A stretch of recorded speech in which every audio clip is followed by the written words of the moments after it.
What I'm going to be making is the overlay for a scrapbook layout. I'm getting the basic square and I'm making this into an 11.5 by 11.5 square. If I type it in once and hit tab, because it'll adjust based on the settings, and since I have it locked, it's going to make it 11.5 by 11.5. And then I'm going to lower the screen view just so I can see the whole page.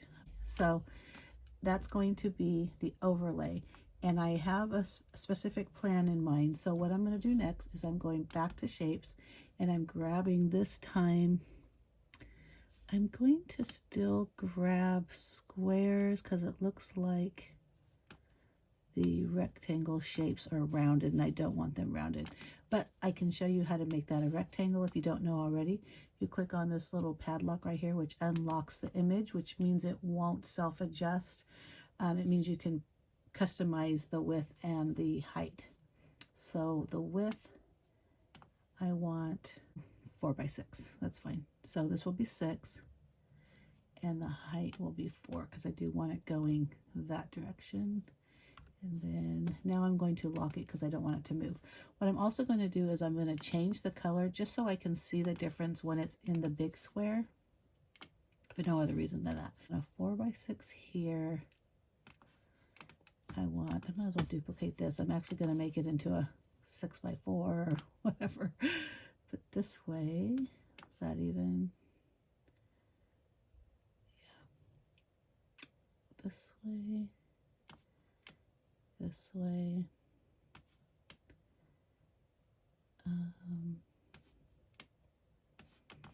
And then I'm going to have 2 smaller squares here.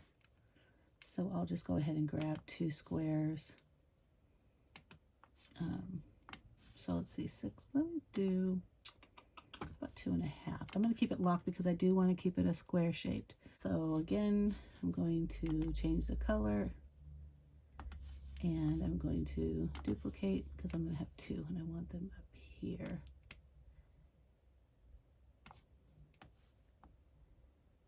I like the way this looks. This, I feel like I want it smaller. I'm going to do 3.5 by 5.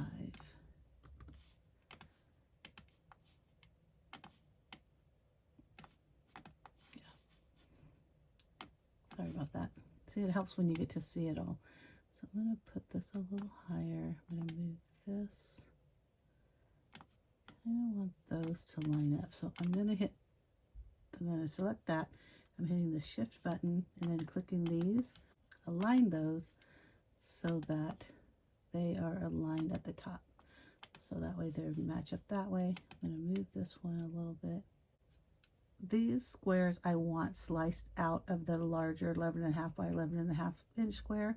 But what I learned is you can actually select everything and attach them. And when you attach it, they'll actually cut out. And that is definitely a time saver. So another thing I want to do is I'm putting the word Zion down here because I'm going to use this for an overlay for our trip to Zion National Park. So I'm going to find a text. Oops, the text box is here. And I'm going to type the word Zion.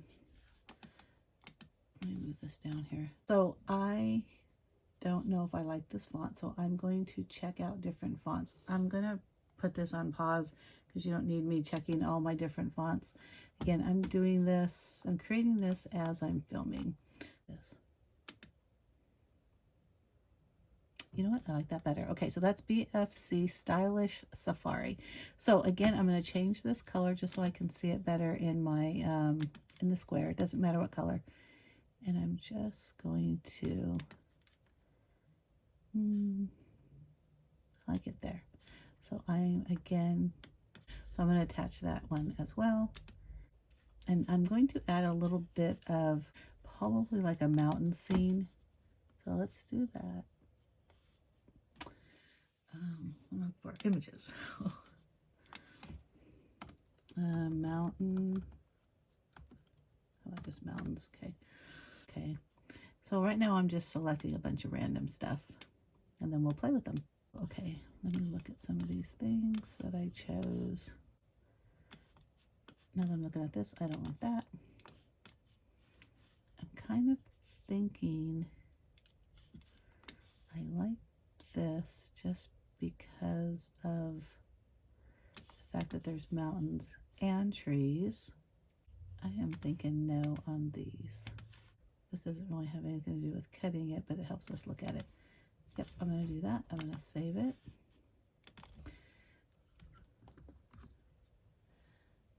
Zion overlay.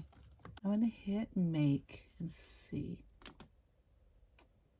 how that works. All right, so okay, it did exactly what I wanted it to do. So remember, instead of slicing each